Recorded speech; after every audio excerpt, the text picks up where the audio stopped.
Hey, what's up everyone? I'm Craig and it's finally stopped raining in my garden here in Dorset in the UK.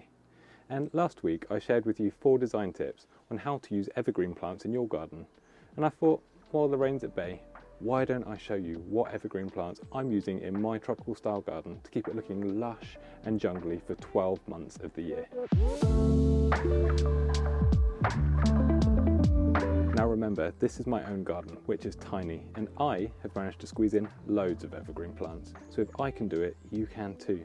Even if you're gardening on a balcony, you can plant up a nice evergreen container with a combination of evergreen plants to give you year-round interest. Right, let's have a look at what I'm growing. Okay, let's start with something a little bit different. Now we've all seen Arguranthemum, a very popular flowering plant in garden centres, but this one you won't see very often. This plant originates from the island of Madeira and it's Arguranthemum pinnatifidum, and it has these beautiful dissected leaves. It has an amazing leaf texture, and for me, in zone 9, that's USDA gardening zone 9, perhaps borderline 9B, this is evergreen, and it grows like mad. The stems go woody, and it's really easy to grow from cuttings, and it does have your typical Arguranthemum flowers. So in late winter, early spring, this actually produces white daisy-like flowers with a yellow centre. And although it's not your typical tropical style flower, it is actually nice to have something that flowers at that time of the year, because the rest of my tropical style plants aren't looking at their best then. So this is a great addition to the garden. Now this is something really special. This is a dandelion, but not your average dandelion, and I'm sure some of you have grown dandelions this big in your garden before. This is actually an exotic, giant dandelion tree that comes from the Canary Islands. It's Sonchus fruticosus, and again, I grow it for these amazing wavy-edged, lance-shaped leaves, and they come up in whorls on a tall stem like this. Now mine's growing quite leggy because all summer it was underneath the tender herbaceous plants, but now that they've died back, it's coming into its own, and it's actually preferring this damper, cooler weather, and it's growing like mad. You can see all of the new shoots coming up here, which are really nice because they come out this silvery grey and then mature to the glossy green. Now again, this is what I'd call a half-hardy plant. So for me in USDA gardening zone 9, this is hardy. Now it's in quite rich, heavy clay soil, so we'll see how it survives the British winter with all of the rain, because it's used to a habitat with good drainage and lots of sunlight. But hopefully in the microclimate under the canopy of all the evergreen plants, this one should be able to shrug off the British winter. Now this plant is really tough, really reliable once it gets to a good size, and adds fantastic exotic style leaves to any garden. It's Schefflera taiwaniana, and these palmate leaves are actually made up of leaflets. Now botanically speaking, this is technically one leaf, and these are all separate parts of that leaf, if you're into that sort of stuff. Now this plant will grow into a small tree. You can see just behind there it's got a long woody stem, and they have a tendency to grow as a single stemmed plant, but I have seen them, they've been chopped off at the top and they will actually branch out, but it's taken 3 or 4 years for mine to get to this height, so I'm not going to risk chopping the top off anytime soon. There are other Scheffleras that you can grow as evergreen plants. I don't actually have any in my garden yet, but there is one that I'd like to add, which is Schefflera redendiflora, which has really nice, almost snowflake leaves with serrated edges, much like the leaf shape on that giant dandelion down the bottom. Now just behind the Schefflera, we've got one of my favourite evergreen trees. This is my loquat tree, and if you've subscribed to the channel, you will realise how fast this thing grows. I planted this one this year at about 4 foot, and it's up and over the fence and looking fantastic, and it's just catching that setting sun. I mean, it's only probably about 3 in the afternoon here, so we are low on daylight hours, but this plant is still thriving. I love the loquat tree, Eriobotrya japonica, because of these really thick corrugated leaves. It adds so much interest to a winter garden, and it actually flowers in winter. Now I'm told it takes around 7 years from seed for a loquat to flower. There's no sign of flower buds on mine this year, but I don't mind. I can forego the flowers just for this amazing exotic foliage that will last all through winter. Now sometimes, when you get a cold easterly wind, the tips of the leaves will burn and you'll get some brown markings, but the plant can shrug it off. This tree is really, really tough, and definitely one that's worth adding into your garden if you're looking for some evergreen height throughout winter. And just in front of that, you might have caught a glimpse of this other leaf. Now this is one of 3 Fatsias I grow in my garden, and this I think is my favourite for this deeply lobed leaves. This one is Fatsia polycarpa, and this is actually a cultivar called green fingers. Now this Fatsia was slow to get established in my garden, and I found that it actually prefers to have more sunlight than regular Fatsia japonica. And once I started giving it a bit more light, it's thriving, and you can see the flush of leaves that it's putting out now. It is battling for space with the loquat, but with a garden this size, it's hard to not add so many plants that they're battling for space.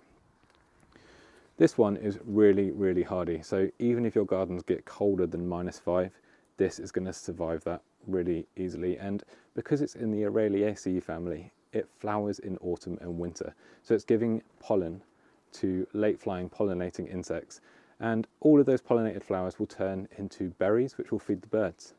Let me show you one of the others that I'm growing. So this is another Fatsia, and you can see, just as I was saying, it's in flower. And I don't want to get too close because the bees are buzzing around. So it's nice to have something that's rich in nectar that will feed pollinating insects even late in the year. Now, you'll notice the flowers look a lot like ivy flowers. That's because Fatsias and ivy and so many of the tough evergreens that we can grow in a tropical style garden are in the same family. Now this one is Fatsia Variegata. Again, an extremely tough plant that is hardy throughout most of the UK. Now this one was a plant that I bought heavily discounted from a garden centre, and it was being sold as a house plant. When I bought it, it only had 3 or 4 leaves, and that was about 3 years ago. And I've slowly got it acclimatised to life outdoors and then planted it into my garden. Now the good thing with Fatsias is they are fast growing. The rate of growth actually slows down depending on how much variegation you have. So the regular green Fatsia japonica grows like mad. This one is the second fastest growing. And then I had Fatsia spider's web, which I no longer have in the garden. But that's quite slow growing, but they can cope with the chop. So if you want it to stay limited to a certain space, you can prune them hard and they will cope with that absolutely fine. I like to use variegated plants like this Fatsia in the shadier parts of the garden because the white variegation and the white flowers help to brighten up dark corners really nicely. Now, in my video talking about designing your garden using evergreen plants, I said to not just focus on the larger plants. You can still plant in layers using evergreens to keep your garden really interesting year round. And in my garden, I use this Acorus, which is an amazing grass-like perennial that fills out, and it has this golden variegation across the full length of the leaf.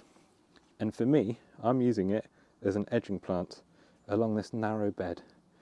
And even in the depths of winter, this helps the garden look lush and organised, and it doesn't just die back to bare soil. And just behind the Acorus grass, I've got something really special. This is Farfugium japonicum, Aureomaculatum. Now, I've talked about this on the channel a few times before, and I said how much slugs and snails love to eat it. But those of you who subscribe will know that I try and avoid using slug pellets wherever I can because I have a dog, and I also want to build an ecosystem in my garden, so what's the point in killing one part of the food chain? Now, without any slug pellets, look how pristine these leaves are. It just shows you don't have to rely on the pellets. If you build an ecosystem, the birds, hedgehogs, everything will come and it will settle into a natural order, and you won't have any pest populations kind of burst out of control. It will fall into its own system. Sometimes it takes a bit of time, but it will happen. Just be patient. Oh, I've just got another one of those Arguranthemums here. And let me show you this. This is my Griselinia. Now this is nothing special. It's a bulk standard plant that you can buy from most garden centres. But for me, as I said with the Fatsia, its variegated leaves brighten up this shadier side of the garden, which stays shady all summer long. Now, the littoralis part, of the Latin name of this plant, means that it naturally grows close to the sea, so it's naturally salt tolerant. Now, my garden is about a mile and a half from the sea, so when we get bad storms, the wind is salt laden, which can cause a lot of damage to the plants. So I've planted this one on a boundary fence, and in time it will get up and above the fence, and it's what I'm going to call a sacrificial plant. It's my wind barrier that's going to protect my poor, more precious plants in the rest of the garden. Now that's not the only plant I've got for that job. I've also got my cherry laurel, which again is a bulk standard plant, but has amazing thick glossy evergreen leaves and grows like mad.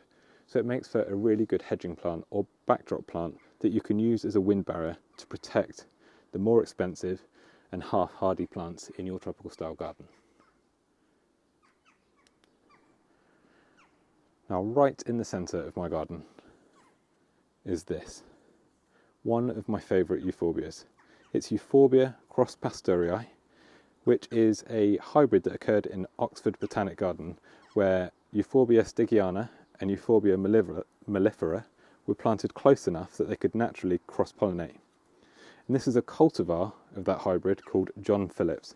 So Euphorbia cross pasteurii John Phillips.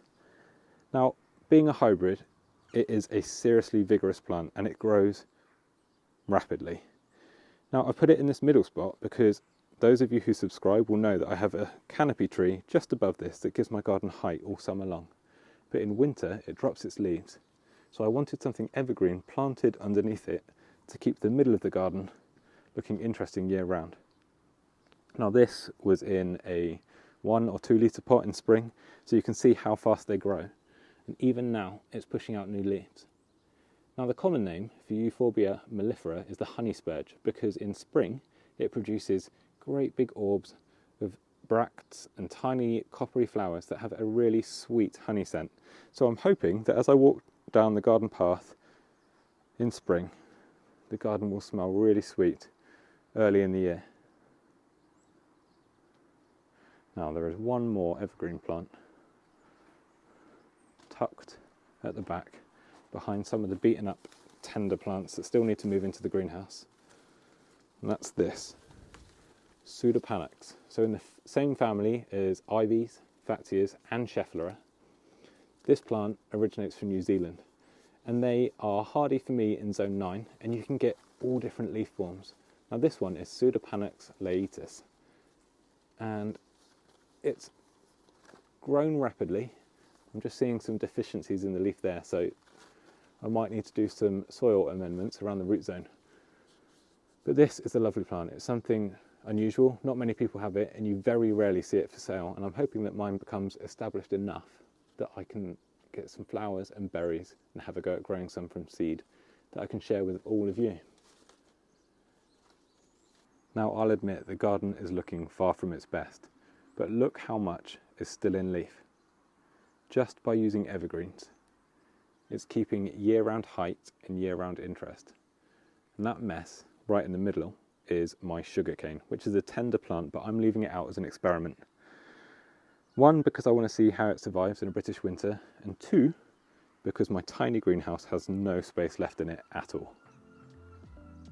So hopefully having a look around my own tropical style garden and seeing all of the evergreen plants that I managed to grow to keep my garden looking great even in the depths of winter has inspired you to start adding some evergreens to your own garden space. Now don't forget, I did do a video with 4 design tips that will help you add evergreens to your garden. Now if you've enjoyed this video, please hit subscribe. It's one of the easiest ways to support the channel, and feel free to check out my UK plant and seed shop where I sell exotic and tropical plants and seeds, and I ship all over the United Kingdom. Thank you so much for watching, and I will see you all in the next video.